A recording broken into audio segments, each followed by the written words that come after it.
are 35,000 strong! 35,000 strong! Let me start today with something that might surprise you. What?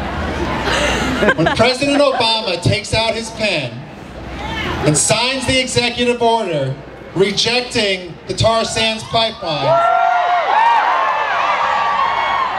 he will not only honor the presence of all of you and the millions of people that you represent, from the ranchers in Texas to the farmers in Nebraska, to the people in the coal fields of Appalachia fighting the coal industry,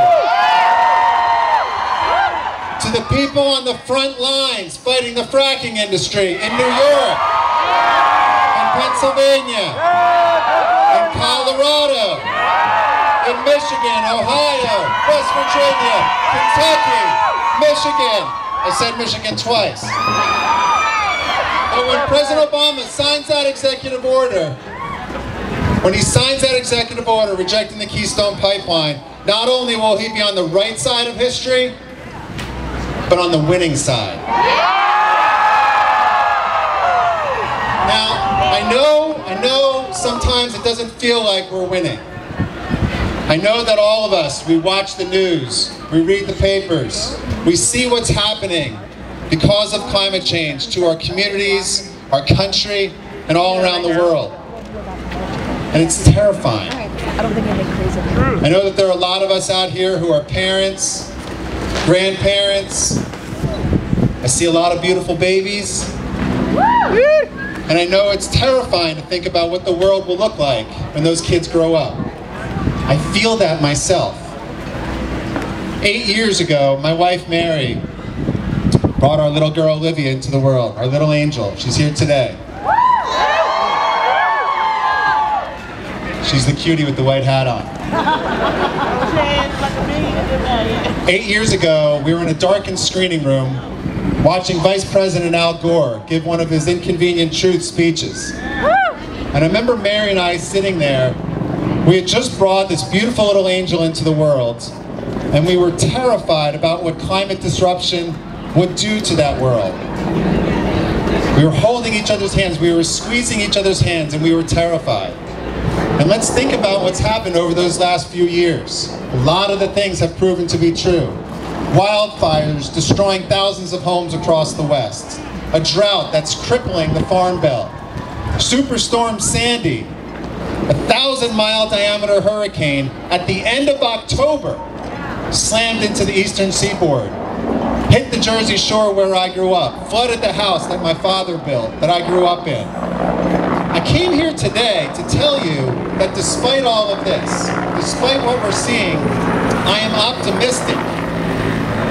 I believe we will prevail, and I want to tell you why. 10 years or so ago, President George W. Bush and Dick Cheney, they proposed a plan to build 200 coal-fired power plants all across this country. It was a gift-wrapped present to their fossil fuel buddies. But what they didn't count on is that one of those plants was proposed 50 miles south of Chicago. Sierra Club activists, other volunteers got together. They had never challenged a coal plant before.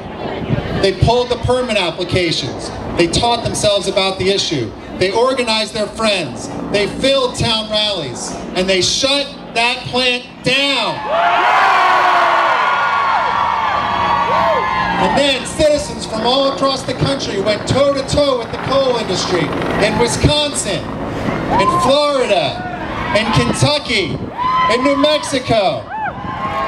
Together we have built a coalition of hundreds of organizations, thousands of people, and we are winning. We have defeated coal plants in Florida. We have shut down the 2 dirtiest coal plants on the south side of Chicago. We shut down the coal plant just across the river on the Potomac. I stand here today saying that together, as a movement,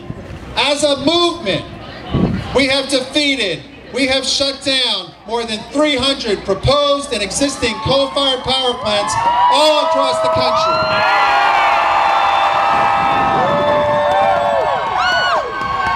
So remember that the next time somebody tells you that climate change is inevitable. Remember that the next time someone tells you that our movement is not strong and that we are not growing. What is happening right now? What is happening is that the fossil fuel barons, their lawyers, their spin doctors, their lobbyists are losing their grip on our country's psyche. The spell has been broken. The spell has been broken. Our clean energy future isn't just in the future, it's happening right now.